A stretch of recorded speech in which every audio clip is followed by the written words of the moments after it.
Esta semana nos toca analizar el tema de la estructura industrial en el curso de Proceso Económico 3 y es importante conocer los componentes, los orígenes, así como también la expansión de la función empresarial hacia lo que es meramente el proceso industrial.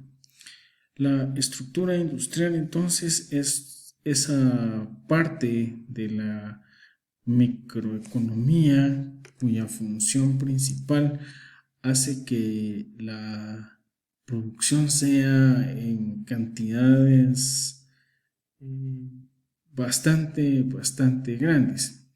Un enunciado del capitalismo dice producción en masa para las masas y entonces la estructura industrial viene a demostrarnos cómo es que empieza a tener todo su funcionamiento, cómo podemos identificar a las empresas que producen y lo que producen o lo que fabrican. Son las dos perspectivas que nos pueden permitir analizar estos puntos de vista. Primero, si sabemos realmente que en nuestro país hay empresas productoras, yo puedo decir sí, hay una industria de alimentos, es decir, que se dedica a la elaboración de lácteos o de embutidos. Y entonces yo digo sí, la industria alimenticia se puede segmentar en industria de lácteos, industria de embutidos, industria de cereales, y así podemos ir entonces dándonos cuenta de cómo es la función meramente industrial. Dentro de ese proceso de la industrialización, digamos de que es la transformación de las características cuyos productos iniciales tienen características físicas, químicas y o biológicas de los objetos de trabajo. Entonces, el sector industrial lo que hace es empezar a desarrollar todas esas fuerzas de producción, someterlas a un desarrollo científico y por lo tanto entonces que hayan más satisfactores, que en el texto dice factores sociales, es decir, lo que la gente espera que se le llegue a dejar, a producir para su distribución en cantidades bastante grandes. Ustedes se podrán dar cuenta cuando vienen los furgones a nuestro departamento, no vienen por 5 quintales de azúcar, vienen por miles, vienen a abastecer el mercado, pero todo ese producto es trasladado de una industria, de la industria azucarera, donde en sus laboratorios se elaboran los componentes de la caña de azúcar, qué cantidad de vitamina hay que colocarle, cuántas cañas hay que procesar para poder llenar un quintal de azúcar, es decir, todo ese proceso terminado que conlleva a una transformación de recursos para bienes o productos que nosotros realmente los tenemos ya disponibles para el consumo. ¿Qué decir de la estructura industrial en Guatemala? Históricamente, Guatemala tiene su base industrial en los oficios, es decir, lo que se conoce como la segunda división de trabajo, que es la especialización. Empezaron a darse movimientos como la alfarería y la artesanía, es decir, que se empezaba a construir de manera rudimentaria lo que nosotros hemos aprendido en términos más técnicos. Posteriormente a ello vino lo que era la artesanía y entonces empiezan a surgir los talleres, ¿sí? Es decir, empezaron a ver de que no era posible seguir meramente con los oficios de manera rudimentaria y empieza entonces el proceso artesanal a través de la introducción de algún tipo de pequeñas máquinas y el trabajo desarrollado por fases en los talleres, ¿sí? Después de esto hay una opción muy bonita dentro de todo el componente de la industria, mediante la cual se junta la cooperación, la fuerza productiva y la fuerza del capital. Es decir, lo que puede empezar a mover los procesos de inversión a través de la adquisición de equipo más sofisticado, de maquinaria, y entonces empieza todo el sistema capitalista a demostrarse, como para decirles: vean, esto es lo que yo hago, no con una o dos personas, sino con miles o con millones de fábricas en las que yo puedo aportar. Y todo esto se traslada de un rompecabezas que son partes hacia un producto terminado, hacia un producto completo que llega al mercado y que tiene un precio, y que ese movimiento de la moneda y productos se empieza a dar en gran parte por las necesidades, por los deseos de los habitantes de cada país o de cada región. Y ahí empieza entonces el recorrido histórico de la industria. Se trabajaba antes de esta manera, con máquinas y herramientas, pero empieza a darse un movimiento en Inglaterra y se empieza a concatenar un punto bastante importante. De un lado, los inventos, empiezan a generarse las bobinas para los elementos energéticos o electrónicos, los engranajes dentro de la mecánica industrial, y toda esa serie de engranajes, bobinas, la rueda, el carbón, el vapor, son productos de la revolución industrial en su fase primera, ¿ya?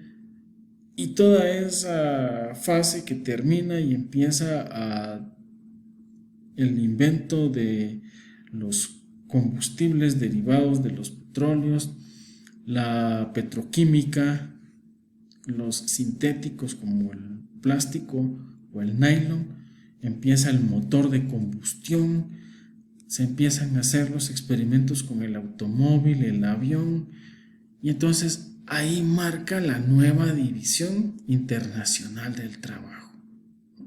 Es decir, vamos siempre marcados dentro de eso: la cooperación social, la división del trabajo, los inventos, el capital, la inversión. ¿Y a dónde vamos a parar? Hacia una gran hegemonía, hacia una gran estructura industrial. Veamos, ¿qué más tenemos?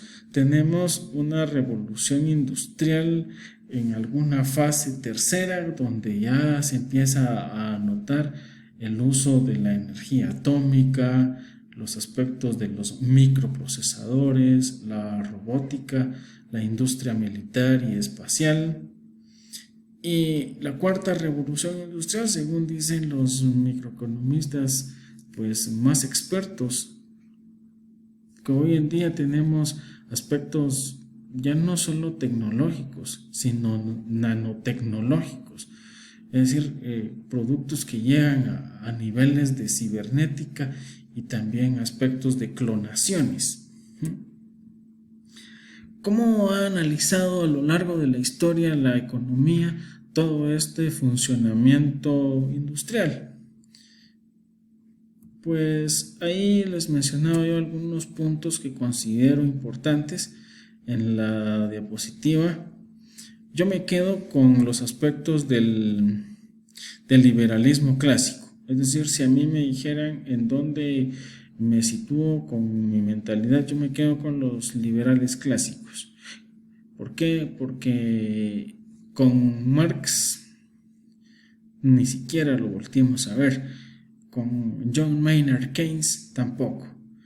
El neoliberalismo no me gusta la raíz neo, yo prefiero ver que todo tiene un origen y que un origen, como los pensadores de la escuela austríaca, dentro de todo ese aspecto liberal clásico, pues fue mucho mejor. Ahí vemos a John Locke, a Thomas Hobbes, a Adam Smith, y en fin, son una serie de liberales clásicos, ¿verdad? Que posteriormente entonces, dentro de ese marco filosófico, le dan la luz verde al funcionamiento del sistema económico capitalista. Entonces me quedo con ese sistema, con el sistema liberal clásico. En la industria entonces se transforman materias previamente realizadas, hay cadenas de producción, hay división de trabajo, hay localización de industrias, es decir, algunas tendrán que funcionar en climas muy fríos, otras por el origen de productos y demás tendrán que buscar su funcionamiento en áreas cálidas, pero lo mejor de todo esto es los productos iniciales y los productos terminados, que son los satisfactores para toda la sociedad. Bueno, para toda no, para los que necesiten, deseen y puedan adquirir los productos que la industria pone a su disposición. Hay varias fases dentro de todo este aspecto industrial. Está la prehispánica, la colonial, después da a la reforma liberal, la revolución del 44 y una integración fallida centroamericana generada por Justo Rufino Barrios. ¿Sí? Entonces, ahí les también dentro del material les coloco yo cada uno de estos antecedentes para que ustedes se vayan formando la idea de cómo, por qué, en qué años y cuáles fueron las actividades empresariales y posteriormente industriales que se han llevado a cabo en nuestro país. Ahora también nos toca ver o analizar cómo es todo ese aspecto manufacturero, es decir, los trabajos por órdenes de procesos. Les coloqué acá un ejemplo de un vehículo ensamblando motores. Están ensamblando motores, están posteriormente pintando chasis, colocando los neumáticos hasta llegar al producto terminado, que este ejemplo sería un automóvil. Eso es un proceso de manufactura heterogénea. Dentro de la manufactura orgánica tenemos dos tipos de producción. La primera, la producción unitaria, y la cadena de producción externa. ¿A qué se refiere eso? Cuando una persona está elaborando zapatos, sabrá perfectamente bien cuántos zapatos puede llegar a fabricar por día, pero ya dentro de una cadena de producción externa debe de saber la cantidad mínima a los cuales debe de someter la materia prima a los diferentes procesos de producción.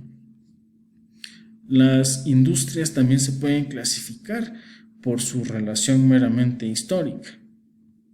Algunas son maquinizadas, otras son manufactureras, es decir, en unas la máquina hace todo el trabajo, en otras se necesita del artesano. Algunas personas pueden trabajar y aportar trabajo a la industria desde una manera doméstica o artesanal a través de los oficios. ¿Sí? Entonces, las industrias pueden ser extractivas en el caso de las minerías, energéticas, quienes suministran algún tipo de servicio, y transformativas dentro de lo que se puede considerar los aserraderos o todo aquello que transforme en muy numerosas cantidades los productos a trabajar. Espero que les guste este tema de la estructura industrial.